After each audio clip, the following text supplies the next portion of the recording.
Welcome to the federal Andhra Pradesh. భారతదేశం ఆర్థిక వ్యవస్థకు వెన్నెముక వ్యవసాయం అంటుంటారు.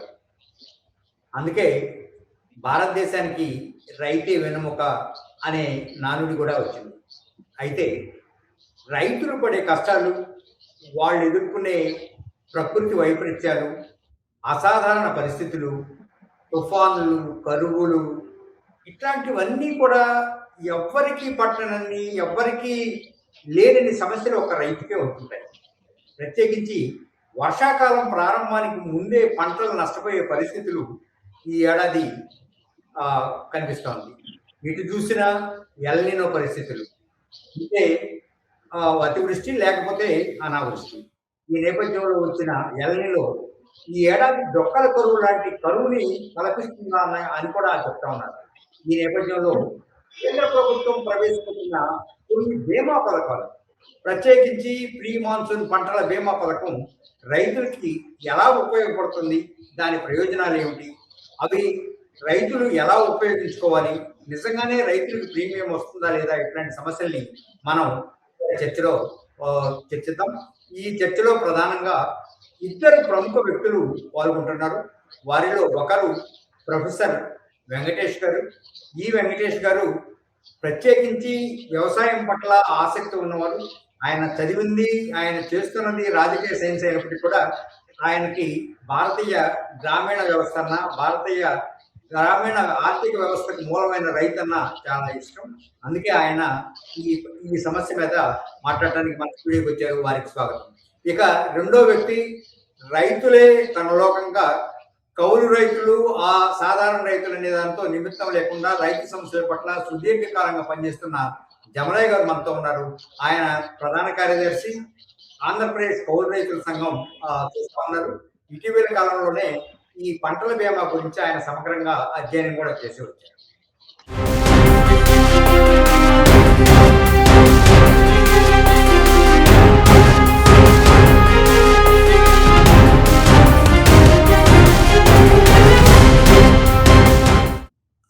జమలయ్య గారు, మీరు చెప్పండి, అసలు ఇటీవల కాలంలో ఇంతలా ఎల్నినో పరిస్థితులు ఎందుకు వచ్చినాయి?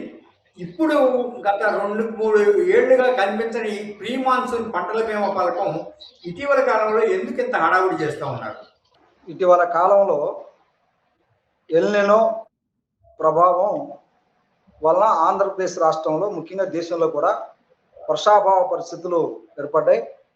పసిఫిక్ మహాసముద్రంలో ఏర్పడినటువంటి అసాధారణమైన ఉష్ణోగ్రతలు ఋతుపవనాలని వెనక్కి నెట్టేశాయి. దానివల్ల ఋతుపవనాలు సకాలంలో వచ్చినట్లయితే వర్షాలు ఎక్కువగా పడేవి, పంటలు సాగు చేయడానికి అవకాశం ఉండేది. ఆంధ్రప్రదేశ్ పరిశీలించినట్లయితే దాదాపు అన్ని పంటలని మనం క్షేత్రస్థాయిలో పరిశీలించినట్లయితే దాదాపు 70-80% పంటలు సాగు కాలేదు.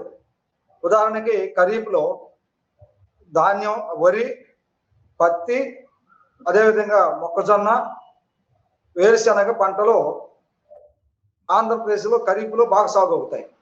ఈ పంటలో ఇంతవరకు 50% పైనే వేయలేదు. వేసిన పంటలు కూడా ఈ ఎల్నినో ప్రభావం వల్ల వర్షాభావ పరిస్థితులు ఏర్పడి పంటలన్నీ దెబ్బతిన్నాయి.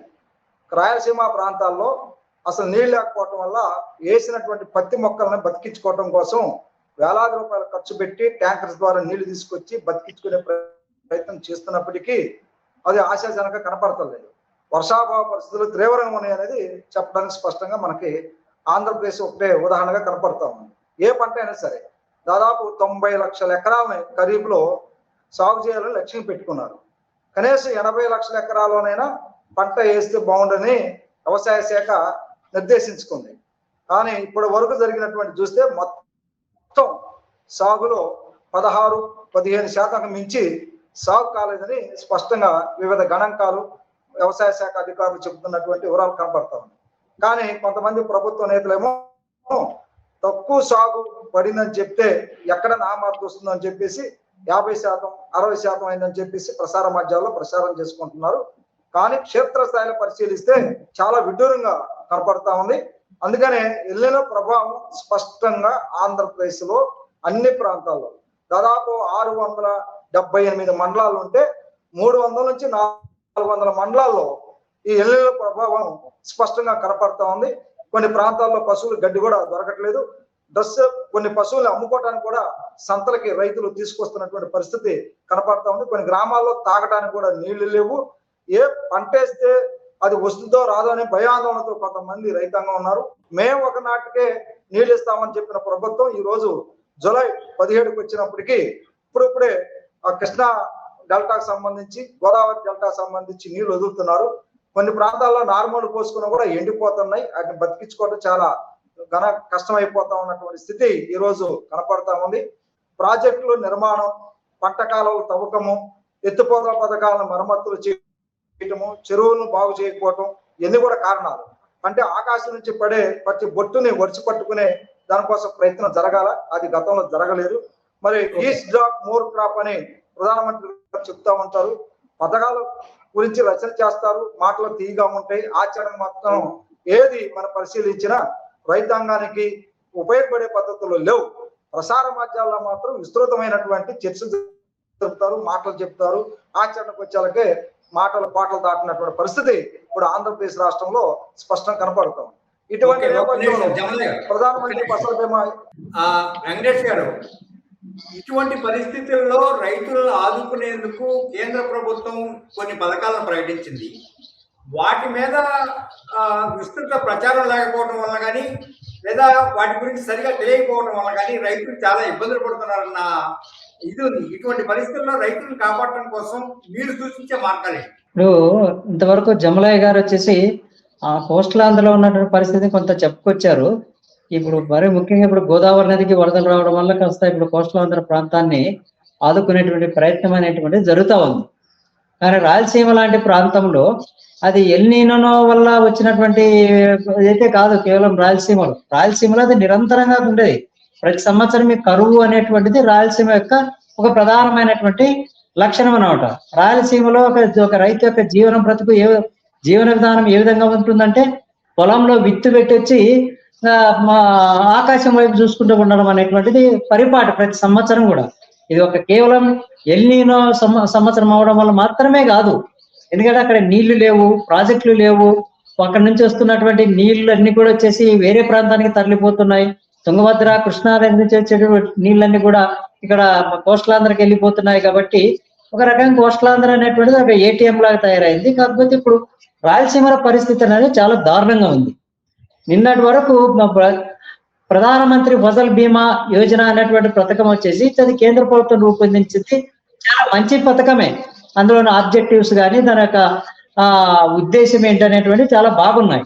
కానీ ఈ అమలు లేకొచ్చే నాటికంతా కూడా ఎంత దారుణంగా అమలు చేయడం అనేటువంటి మొదలైందంటే, ఎన్ని రకాల డిఫిషియన్సీస్. ఇది కేవలం వచ్చేసి పరిపాలన వైఫల్యం వల్ల, అంటే పరిపాలన వైపరీత్యం. మనకి ఇక్కడ వచ్చేసి ప్రకృతి వైపరీత్యం ఒకటైతే, రెండవది వచ్చేసి పరిపాలన వైపరీత్యం అనేది జరిగిందనడానికి కర్నూలు జిల్లా ఒక బెస్ట్ ఎగ్జాంపుల్.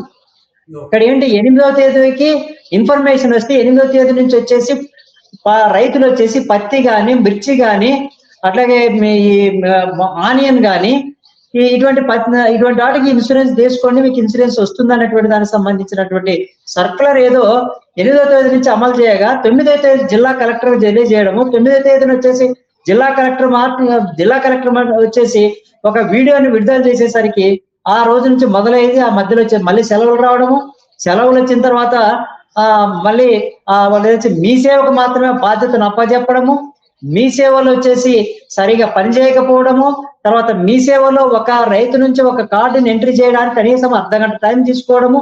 అంటే ఒక మండలమే కాదు, ఒక నియోజకవర్గంలో సరిగా 60-70 గ్రామాలు ఉన్నటువంటి ఒక అసెంబ్లీ నియోజకవర్గానికి అంతా కలిసి 4 ఈ మీ సేవా కేంద్రాలు ఉంటే, ఆ ఈ సేవా కేంద్రాల్లో కొన్ని సిస్టమ్స్ అనేటువంటి పని చేయవు.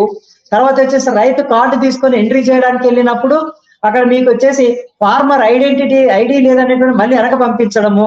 ఇవన్నీ తర్వాత వచ్చేసి రైతుల దగ్గర ఒక కంట్రోల్ చేసి నియంత్రించడానికి కనీసం ఒక పోలీస్ కానిస్టేబుల్ గా లేకపోవడం వల్ల, ఆ కంప్యూటర్ సెంటర్ వాళ్ళ పైన విపరీతంగా ఒత్తిడి అనేటువంటి పెంచడం వల్ల కనీసం 10% రైతులు కూడా, అంటే ఇచ్చినటువంటి 4-5 రోజుల టైంలో రైతులు వచ్చేసి ఈ ప్రీమియం చెల్లించలేకపోయారు. ఇంకో అసలు విషయమైన ఏంటంటే ఒక ఎకరాకు 2,000 రూపాయలు ప్రీమియం చెల్లించాలి పత్తి పంట కంటే.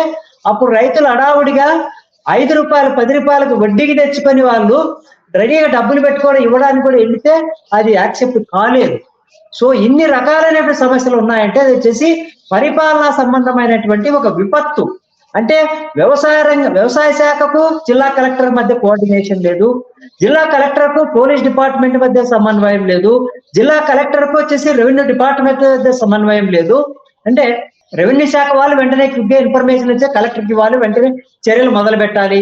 ఆ తర్వాత వచ్చేసి police department superintendent of the police department coordination చేసుకొని రైతులను వచ్చేసి ఆర్డర్లో ఉండే విధంగా వాళ్ళు చేయాలి. అది జరగలేదు.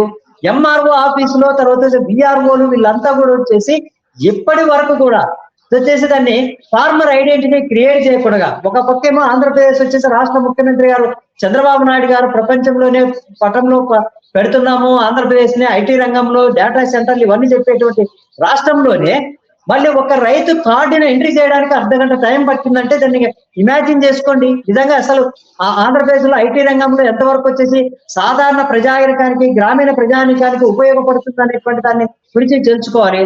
అట్లాగే పవన్ కళ్యాణ్ గారు రాష్ట్ర పంచాయతీరాజ్ గ్రామీణాభివృద్ధి శాఖ మంత్రి. ఆయన రాష్ట్రానికి పంచాయతీరాజ్ గ్రామీణాభివృద్ధి శాఖ మంత్రి అయిన తర్వాత ఏ ఒక్క రోజైనా రాయలసీమలో కరువు అనేటువంటి ఒక్క రోజైనా ఒక మాట అయినా తన నోటి నుంచే వచ్చిందా అనేటువంటిది అదొక విచిత్రమైనటువంటి విషయము.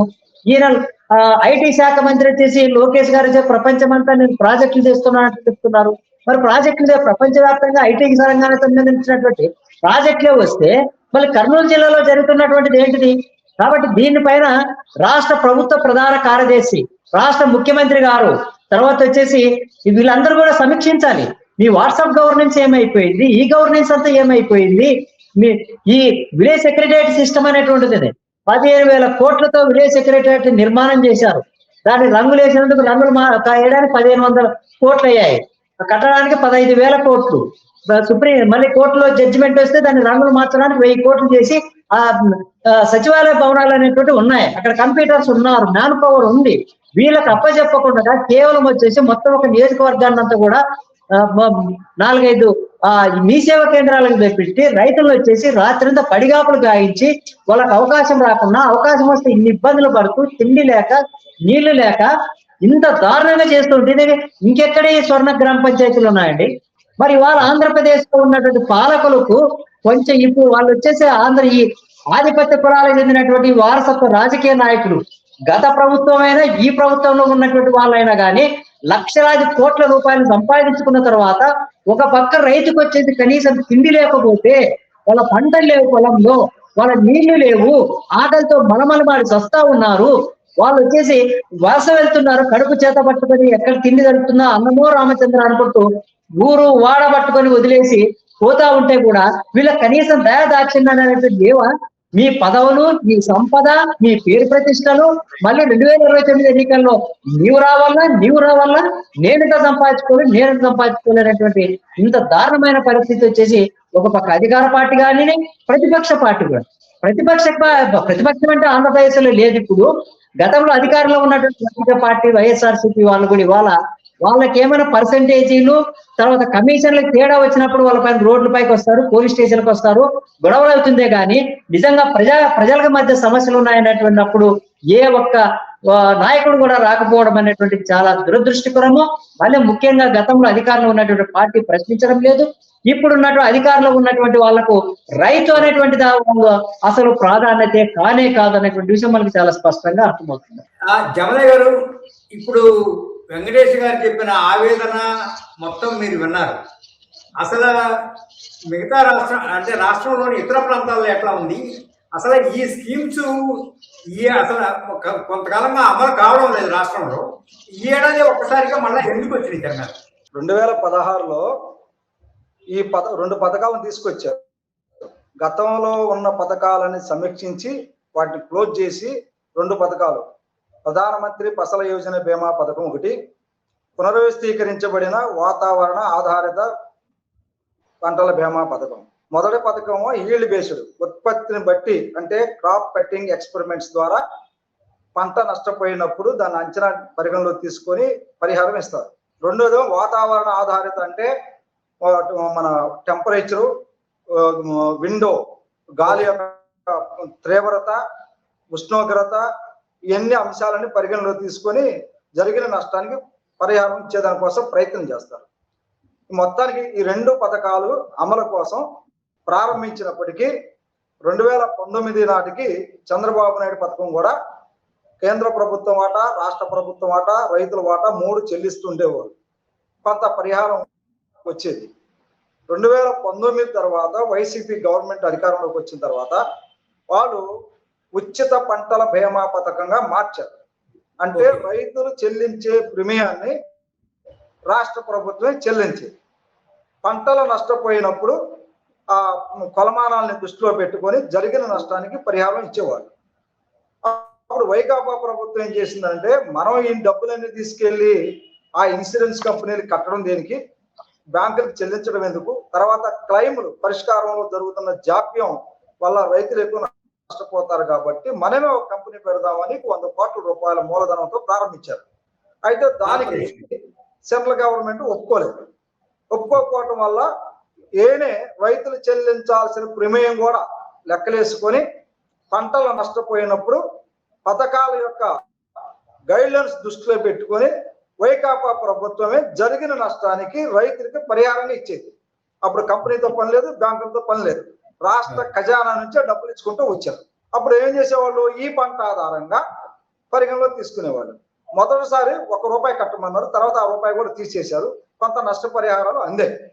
ఈ లోపల 2024 ఎన్నికల సందర్భంగా కూటమి ప్రభుత్వం ఏం చెప్పిందంటే, ఉచిత పంటల బీమా పథకాన్ని మరింత సమర్థవంతంగా నిర్వహిస్తాం, ఏ సీజన్ లో పంట నష్టపోతే ఆ సీజన్ లోనే పరిహారం ఇచ్చేదాని కోసం మేము అన్ని ప్రయత్నాలు చేస్తాం అని కూటమి ప్రభుత్వం వాగ్దానం చేసింది. సరే, వైకాపా ప్రభుత్వం పోయింది, కూటమి ప్రభుత్వం వచ్చింది. మొదటి ఏడాది అంటే 2024-25లో ఉచిత పంటల బీమా పథకాన్ని అమలు చేశారు. కానీ 2024 జూన్లో 2023-24 సంవత్సరం కట్టాల్సిన ప్రీమియం డబ్బుల్ని కూటమి ప్రభుత్వం సకాలంలో కంపెనీకి చెల్లించలేదు. ఇక ఒకటి. రెండో అంశం ఏంటి, 2024-25లో ఖరీఫ్లో ఉచిత పంటల బీమా పథకాన్ని అమలు పరిచినప్పటికీ ఆ డబ్బులు కంపెనీలకు చెల్లించలేదు. మూడోది 2025-24-25 రబీలో ఉచిత పంటల బీమా పథకాన్ని ఎత్తేసి స్వచ్ఛంద పంటల బీమా పథకాన్ని ప్రవేశపెట్టారు. అంటే రైతులే మీరు ప్రీమియం చెల్లించాలి అని చెప్పింది. ఈ లోపల కేంద్ర ప్రభుత్వం ఏం చెప్పింది, బ్యాంకు రుణాలు తీసుకున్న వాళ్ళందరూ ఈ పథకంలో చేరాల్సిన అవసరం లేదు, ఇష్టమైతే చేరవచ్చు, లేకపోతే లేదని కేంద్ర ప్రభుత్వం చెప్పింది. రాష్ట్ర ప్రభుత్వం దానికి తోడు ఆ ఉచిత పంటల బీమా పథకాన్ని ఎత్తివేసి ప్రీమియం భారాన్ని రైతుల మీద నెట్టింది. ఒక్క పైసా ఈ 6 సీజన్లో ఈ 2 ఏళ్లలో ఒక్క పైసా రైతాంగానికి అందలేదు. దాదాపు 4,400 కోట్ల రూపాయలు. మరి ఇప్పుడు ఏం చేశారు, మరి బీమా పథకం లేకపోతే ప్రజల నుంచి రైతాంగం నుంచి వ్యతిరేకత వస్తుందని హడావుడిగా 250 కోట్లు కంపెనీకి కట్టి దాన్ని తిరిగి పునరుద్ధరించారు. దేని పునరుద్ధరించారు, బీమా కంపెనీ అమలుకు పునరుద్ధరించారు, కానీ ఉచిత పంటల బీమా పథకాన్ని పునరుద్ధరించలేదు. ఇప్పుడు ఏం చేశారు, దాదాపు ఈ మన జూలైలోని 7వ తేదీన ఒక జివో పాస్ చేసి ఉచిత పంటల బీమా పథకాన్ని మేము ఎట్లాగా అమలు పరచలేము, స్వచ్ఛంద పంటల బీమా పథకాన్ని అమలు చేస్తున్నాము, మీరు బీమా పథకంలో చేరమని చెప్పేసి ఆదేశాలు ఇచ్చారు. అది కూడా జూలై 7వ తారీఖు నాడు జివో జారీ చేసి జూలై 15వ తారీఖు నాటికే క్లోజ్ చేస్తామని చెప్పేసి కొన్ని పంటలకు అవకాశం ఇచ్చారు. కొన్ని పంటలు అంటే వాతావరణ ఆధారిత బీమా పథకాలు కొన్ని ఉన్నాయి కదా, ఆ పంటలకు ఏం చేశారంటే జూలై 31వ తారీఖు డేట్ ఇచ్చారు. కానీ వరి పంటకు మాత్రం ఆగస్టు 31కి పొడిగించారు. ఎందుకంటే నీళ్ళు రావాలా, పంట వేసుకోవాలి, కొంత టైం పట్టింది కాబట్టి. వర్షాభావ పరిస్థితుల్లో కూడా రైతులు మా ప్రభుత్వాన్ని నమ్మి మా మీద నమ్మకంతో ఈ పంటల బీమా పథకంలో చేరారని చెప్పుకోవడానికి తప్ప వాస్తవం చెప్పాలంటే పెద్ద మోసం, పెద్ద దగ. ఎందుకని పంటల బీమా పథకంలో చేస్తారు, పంటలే వేయలేదని ఒకవైపు వచ్చింది, పరిహారం ఎట్లా వస్తుంది, అసలు ఎట్లా ఆచార సాధ్యం? ఈ 2 అంశాలు పెట్టారు దీంట్లో, లోనీ ఫార్మర్స్, నాన్ లోనీ ఫార్మర్స్. లోనీ ఫార్మర్స్ అంటే మన మే 1వ తారీఖు నుంచే రైతులకి రుణాలు ఇస్తారు. ఇప్పుడు పంట రుణాల బీమా పథకం ఇప్పుడు తీసుకొచ్చారు. పంటల రుణాలు తీసుకున్న వాళ్ళకి పంటల బీమా పథకం అమలు చేస్తారు, అందులో డబ్బులు కట్ చేస్తారని అసలు ఆచరణ ఎలా సాధ్యం? పంట వేసింది ఇప్పుడు కదా, రుణం తీసుకుంది మే నెలలో కదా. అంటే ఎవరైనా ఇష్టమైతే చేరవచ్చు, లేకపోతే లేదు అని రైతుల్ని ఉద్దేశించి కాపాడటానికి ఇక్కడ కుట్ర ఉంది. కౌలు రైతులకి పంట రుణాలు ఇవ్వాలి. కౌలు రైతులకి పంట రుణాలు ఇవ్వడం సాధ్యం కాదు కాబట్టి భూ యజమానులకి లాభం చేకూరే పద్ధతుల్లో స్వచ్ఛందంగా మీరు బీమా పథకంలో చేరవచ్చు, లేకపోతే లేదని చెప్పడం అంటే తీసుకున్న రుణం మొత్తం భూ యజమానులు తీసుకోవడానికి అవకాశం ఉంది. కట్టింగ్ అంటూ ఉండదు. ఇప్పుడు నాన్ వరి ఫార్మర్స్ వస్తున్నారు, కౌలు రైతులు, మీరు కూడా చేరవచ్చు అంటున్నారు. అంటే ఒక హెక్టార్కి 2000 రూపాయలు చొప్పున, అంటే ఎకరానికి 750 నుంచి 1000 రూపాయలు, అంటే 10 ఎకరాలు సాధిస్తే 10,000 రూపాయలు బీమా పథకంలో చేరితే తిరిగి వచ్చిందని గ్యారెంటీ ఉందా? గత 3 సంవత్సరాల అనుభవం చూస్తే ఒక్క పైసా రాలేదు. ఇన్పుట్ సబ్సిడీ 1200 కోట్లు రావాలా, పంటల బీమా పరిహారం 4600 కోట్లు రావాలా. కానీ ఇప్పుడు రైతులు భ్రమలు కల్పిస్తా ఉన్నారు. మీకు బీమా పరిహారం వచ్చింది, మీరు చేరండి అని చెప్పేసి ఇప్పుడు చెప్తా ఉన్నారు. ఇది ఒక పెద్ద భ్రమ కల్పించడానికి, రైతాంగాన్ని మోసగించడానికి, కాస్తో కూస్తో డబ్బులు వసూలు చేసుకొని మేము పంటల బీమా పథకాన్ని అమలు చేస్తున్నామని కేంద్ర ప్రభుత్వం దగ్గర క్రెడిట్ కొట్టడానికి తప్ప వాస్తవంగా రైతాంగాన్ని ఆదుకునేది కాదు అని చెప్పేసి మనం ఇప్పుడు అమలు జరుగుతున్నటువంటి తీరు మనం పరిశీలిస్తే అర్థమవుతోంది. నిజంగా ఈ ప్రభుత్వానికి చిత్తశుద్ధి ఉంటే ఆగస్టు తర్వాత ఏ పంటలు వేశారు, ఏ పంటలు పోయాయని పరిశీలించి అప్పుడు బీమా పథకాన్ని రాష్ట్ర ప్రభుత్వం చెల్లించాలి. రైతు సేవా కేంద్రాలు ఉన్నాయండి, ఏ దాదాపు 10,700 ఉన్నాయి. మన ఈ కామన్ సర్వీస్ సెంటర్కి వెళ్ళి చేర్చుకోవాల్సిన అవసరం లేదు. గతంలో ఏం జరిగింది, వైకాపా ప్రభుత్వం ఉన్నప్పుడు రైతు సేవా కేంద్రంలోనే ఈ క్రాప్ డేటా ఆధారంగా వాళ్ళు సర్టిఫికెట్ ఇచ్చి ఆ ఈ క్రాప్ లో నమోదైన ప్రతి పంటగా బీమా పథకం వర్తించే విధంగా ఇంప్లిమెంట్ చేశారు. చాలా సింపుల్. అసలు మనం కామన్ సర్వీస్ సెంటర్కి వెళ్ళి ఈ సేవా కేంద్రాల దగ్గరికి వెళ్ళి నిలబడాల్సిన అవసరమే లేదు. ఇప్పుడు కూటమి ప్రభుత్వం వచ్చిన తర్వాతే స్ట్రెస్ పెంచారు.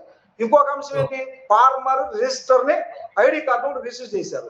వెబ్లాగ్ లో భూమి నమోదై ఉన్న వాళ్ళే ఫార్మర్ రిజిస్టర్ ఇచ్చారు, వాళ్ళే ఈ పంటల బీమా పథకంలో చేరేదానికి అవకాశం కల్పించారు. వెబ్లాంట్లో ఇప్పటికి ఈ రోజు నాటికి 30% మంది భూమి నమోదు కాలేదు. ఆంధ్రప్రదేశ్ లో రీసర్వే పేరుతో అనేక గొడవలు, తగాదాలు ఉన్నాయి, అనేక పంచాయతీలు ఉన్నాయి, కానీ ఏ సమస్య పరిష్కారం కాలేదు. మరి తర్వాత అడవి భూములు సాగు చేసేవాళ్ళు, లంక భూములు సాగు చేసేవాళ్ళు, బంజరు భూములు సాగు చేసేవాళ్ళు ఫార్మర్ రిజిస్టర్ ఉండదు, వీళ్ళకి పంటల బీమా పథకం వర్తించే అవకాశమే లేదు. ఓకే, ఒక్క వెంకటేష్ గారు, ఇప్పుడు జమలయ్య గారు అసలు ఈ మొత్తం స్కీమే పెద్ద దగా మోసం అంటున్నారు. అట్లా కూడా జరుగుతుందా? రాష్ట్ర ప్రభుత్వం కానీ కేంద్ర ప్రభుత్వం కానీ అలా రైతులు దగా చేయడానికి ఛాన్స్ ఉంటుందా? ఒక పథకం అనేటువంటిది ఎంత డిజైన్, ఎంత నీట్ గా డిజైన్ చేసినప్పటికీ కూడా ఒక ప్రభుత్వ విధానాన్ని రూపకల్పన చేయడంలో చాలా మంది మేధావులు కానీ, లేదంటే ప్రజా సంఘాల వాళ్ళు కానీ, పౌర సమాజ కార్యకర్తలు కానీ, న్యాయపోదులు అందరూ ఉండి డిజైన్ చేసిన. అందుకని భారతదేశంలో ప్రభుత్వ విధానాలు చాలా బాగున్నాయి, కానీ అమలు తీరులోనే అంత అడ్డదారిగా వెళ్ళిపోతున్నాయి అనేటువంటిది ఎప్పటి నుంచో మన భారతదేశంలో ఉన్నటువంటి నానుడి. ఇప్పుడు ఇంత భయంకరమైనటువంటి ప్రకృతి వైపరీత్యం ఒక పక్క ఉండగా, ఇప్పుడు జమలయ్య గారు చెప్పినటువంటి విషయం కానీ, అంటే కర్నూలులో జరిగినటువంటి విషయాన్ని కూడా మనం పరిశీలించినట్లయితే ఇది ప్రకృతి వైపరీత్యమా లేకుంటే పాలకుల, ప్రభుత్వ అధికారుల వైపరీత్యమా అనేటువంటిది మనకు చాలా స్పష్టంగా అర్థమవుతుంది. ఇప్పుడు అఖిల భారత సర్వీస్ ద్వారా వచ్చినటువంటి ఒక జిల్లా కలెక్టరు 2 సంవత్సరాల పాటు Lal Bahadur Shastri National Institute of National Academy of Administration లో ట్రైనింగ్ ఇచ్చిన తర్వాత శాఖల మధ్య సమన్వయం అనేటువంటిది ఉండాలి. గ్రామీణాభివృద్ధి, వ్యవసాయ రంగం అనేటువంటిది ఇటు వ్యవసాయ శాఖ, గ్రామీణాభివృద్ధి, పంచాయతీరాజ్, తర్వాత ఇతర రంగాల వాటితో సమన్వయం చేసుకుని పోలీస్ డిపార్ట్మెంట్ తో ఒక ఛానలైజ్ చేయగలిగితే కనీసం ఒక 50% ఫార్మర్స్ అయినా కూడా చేయించగలిగేవాళ్ళు. ఇవాళ 31వ తేదీ వరకు కూడా ఇచ్చినటువంటి డేట్ ప్రకారం వచ్చేసి ఈ పత్తి పండించే రైతులు తీసేశారు. వరి అనేటువంటిది లేదు. ఇంకా ఇదేదో ఆనియన్ అయితే పెద్ద పెట్టలేదు. మిర్చి వర్షం రాకపోవడం వల్ల ఇంతవరకు మిర్చి అనేటువంటిది రాయలసీమలో ఎక్కడ పెట్టనే లేదు. కాబట్టి ఇప్పుడు మీరు ఎవరికి దేని కొరకు బీమా కట్టించుకుంటారో, ఎవరికి లోన్ తిరిగి వచ్చేసి వాళ్ళకి కంపెన్సేషన్ రిటర్న్ చేస్తారో, వాళ్ళకి డబ్బులు వచ్చేసి ఎవరికి ఇస్తారు అనేటువంటి దాన్ని సమీక్షించడానికి ఇన్ని లోపాలు వచ్చేసి ఇవాళ ఒక పాలసీ విధానంపై సంబంధించి సడన్ గా డెసిషన్ తీసుకున్నప్పుడు దాన్ని అమలు చేయడానికి కూడా ఉన్నటువంటి లోపభూయిష్టమైన ప్రభుత్వ యంత్రాంగం ఏ విధంగా ఉంది అనేటువంటిది. అందుకనే ఇప్పుడున్నటువంటి పాలకులలో వచ్చేసి ఐటీ పైన ఫోకస్ ఉంది, కానీ జనాలపైన ఫోకస్ లేకపోవడం అనేటువంటిది ఇవాళ ఆంధ్రప్రదేశ్ లో ఉన్నటువంటి రాజకీయ దురదృష్టకరమైనటువంటిది ఒకటి చాలా మనకు స్పష్టంగా అర్థమవుతుంది. ఎందుకంటే ఇప్పుడు ఆ ప్రాంతంలో వచ్చినటువంటి వాడుగా చాలా మంది రైతుల నుంచి మాట్లాడుతున్నారు. నేను 2 రోజుల నుంచి చాలా మంది నాకు ఫోన్ చేసి చెప్తా ఉన్నారు, ఇది పరిస్థితి అంటే ఇంత దారుణంగా పరిస్థితి ఉంది, మేము ఈ మీ సేవాదాయ సెంటర్ దగ్గర పోతే రాత్రి మొదలు అక్కడే పడుకుంటూ ఉన్నాము, కైనా ఒక అవకాశం రాలేదు అని చెప్తూ ఉన్నా. మళ్ళొకటి ఒకసారి వచ్చేసి జమలయ్య గారు చాలా స్పష్టంగా చెప్పారు, 2016 నుంచి 26 వరకు అంటే 10 ఏళ్ల పాటు దశాబ్ద కాలంలో ఈ బీమా రాజకీయం ఆంధ్రప్రదేశ్ లో ఏ విధంగా జరుగుతుంది అనేటువంటి ఇన్ని వేల మంది రైతులను వచ్చేసి ఇన్ని రకాల ఇబ్బందులు పెడతా ఉంటే వాళ్ళ గురించి ఎవరు పట్టించుకోవట్లేదు. కనీసం వచ్చేసి chief secretary government of Telangana, government of Andhra Pradesh వాళ్ళ రివ్యూ చేయాలి కదా, సమీక్షించాలి కదా. ఎందుకని ఈ విధంగా జరిగిపోతుంది? ఇంత డిజాస్టర్, అడ్మినిస్ట్రేటివ్ డిజాస్టర్, పరిపాలన విపత్తు అనేది దాని వల్ల వచ్చేసి వాళ్ళ కర్నూలు జిల్లాలో రాయలసీమ లాంటి ప్రాంతంలో ఆ పరిపాలన సృష్టించినటువంటి తర్వాత వచ్చేసి జమలయ్య గారు లోతుగా వెళ్ళి విశ్లేషించి చెప్పారు, పూర్తి వివరాలతో చెప్పారు. ఆ తర్వాత ఏం జరుగుతుందో అనేటువంటిది కనీసం మీరు అనౌన్స్ చేసినప్పుడు మీరు తీసుకున్నటువంటి ఒక ఎజెండానే మీరు ప్రాపర్ గా అమలు చేయడానికి మీకున్నటువంటి అడ్మినిస్ట్రేటివ్ మెకానిజం ని ఎన్ని రకాలుగా దాన్ని పక్కన పెట్టారో, ఎన్ని రకాలుగా దాన్ని దూరం పెట్టేసి రైతుల్ని, అందుకని రైతు దేశంలో వచ్చేసి రాష్ట్రంలో ముఖ్యంగా ఆంధ్రప్రదేశ్ లాంటి రాష్ట్రంలో వచ్చేసి ఎన్నికల జరిగిన ప్రతిసారి ఏదో ఒక రాజకీయ పార్టీ గెలవడమో ఓడిపోవడం జరుగుతుంది. కానీ రైతు అనేటువంటి వాడు ప్రతిరోజు అనునిత్యం ఓడిపోతూనే ఉన్నాడు. 1 ఎకరా భూమిని కొలిపించుకోవాలంటే 5,000 నుంచి 10,000 రూపాయలు సర్వేయర్కి ఇవ్వాలి, దానికి సంబంధించిన సర్టిఫికేట్ రావాలంటే విఆర్ఓకి ఇవ్వాలి, సంతకం కావాలంటే ఎంఆర్ఓకి ఇవ్వాలి, పై స్థాయి వాళ్ళకి ఇచ్చుకోవాలి. ఇంత దారుణమైన జీవితము, అంత భయంకరమైన కరువు ఉన్నటువంటి ప్రాంతంలో ఉన్నది అంటే ఇంకా రైతు చేసి ఎలా బతుకుతున్నారు అనేటువంటిది చాలా విచిత్రంగా, చాలా ఆశ్చర్యకరంగా ఉంటుందండి. చాలా బాధాకరమైనటువంటి విషయం. ఎందుకంటే నిత్యం నేను రైతులతో మాట్లాడుతున్నా, వాళ్ళ పిల్లలు ఏమైపోతున్నారు, కుటుంబాలు ఏ విధంగా ఉన్నాయి, వాళ్ళ బ్రతుకులు ఏ విధంగా ఉన్నాయి, వాళ్ళ జీవనోపాధి ఏ విధంగా ఉంది, పంటలు ఏ విధంగా ఉన్నాయి. ఆ వేదవతి ప్రాజెక్టుని కట్టమని, గుండ్రేవుల ప్రాజెక్టుని కట్టమని, ఆ రాజు ఆర్టీఎస్ ప్రాజెక్టు నిర్మాణం చేయమని, ఇవన్నీ కలిపినా కూడా 400-500 కోట్ల రూపాయలు కాదు, లక్షలాది కోట్ల రూపాయలు ఖర్చు చేస్తూ పక్క అక్కడ పెడతా ఉన్నటువంటి వాళ్ళు దీని గురించి పట్టించుకోకపోవడం అనేటువంటిది ఆ రైతులను వచ్చేసి చాలా తీవ్రమైన దుర్భరమైన జీవితంలో ఉండబోతుంది. అదేవిధంగా ఈ కార్పొరేటైజేషన్ ఆఫ్ ది ల్యాండ్ క్రమంలోనే సమీప భవిష్యత్తులో ఆంధ్రప్రదేశ్ లో రైతు అనేటువంటి ఐడెంటిటీని గుర్తింపు లేకుండా పోయేటువంటి ప్రమాదం కూడా కనిపిస్తూ ఉందండి. ఇది చాలా నేను ఆవేదనతో చాలా బాధతో చెప్తున్నటువంటి. ఇవాళ అక్కడ వచ్చేదంటే ఎల్నినో ప్రభావం వచ్చేసి అక్కడ కూడా పంటలు అనేటువంటివి లేవు. మరి ఇప్పుడు ఏం చేయాలి, ఏంటి పరిస్థితి? ఇంత దుర్భరమైన పరిస్థితి. ఇది వచ్చేసి జాతీయ విపత్తుగా ప్రకటించాల్సినట్టు అవసరం ఉంది.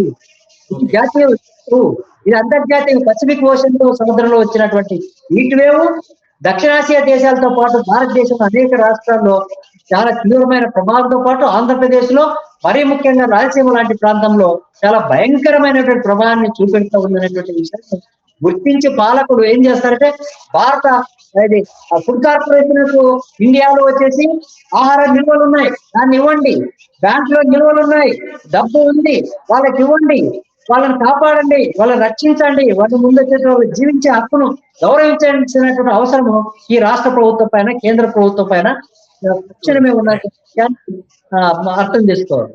రైతు కష్టానికి నిజంగా సరైన భరోసా ఇచ్చే గవర్నమెంట్లే లేదనేది మీ అందరి ఆవేదన. అలానే జమలయ్య గారు కొండ బద్దలు కొట్టేశారు, ఇది ఒక పెద్ద దగా స్కీమ్ అని. అయినా ఎందుకంటే బీమా కంపెనీలు గతంలో చేసిన చెల్లింపులు వాటినే సూచిస్తున్నాయి కనుక ఈ పరిస్థితుల్లో మీరు అన్నట్టు ఈ ఎక్కడైతే ఈ ఎల్నినో ఎఫెక్ట్ ఉంటుందో అక్కడల్లా దీన్ని జాతీయ విపత్తుగా ప్రకటించాలనేది మీరు చెప్పిన సూచన.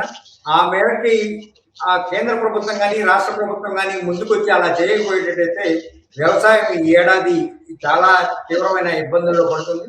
అలానే రైతులు చాలా తీవ్రమైన కష్టాలను కూడా ఎదుర్కోవాల్సిన పరిస్థితి వస్తుంది. ఆ పరిస్థితి వస్తే ఈ దేశంలో తిండి గింజలు కూడా కరువు వచ్చే పరిస్థితి వస్తుంది అని శాస్త్రవేత్తలు కూడా హెచ్చరిస్తున్న నేపథ్యంలో ఈ పంటల బీమా లాంటి వాటిని ఉచితంగా రైతులకు అందించాలని చెప్పి మీరు కోరారు. మీకు అలానే ప్రభుత్వానికి సూచన చేసినందుకు మీ ఇద్దరికి ధన్యవాదాలు. ఈ రైతుల తరఫున మీరు మీ గళాన్ని వినిపిస్తున్నందుకు మరోసారి ధన్యవాదాలు. Thank you very much.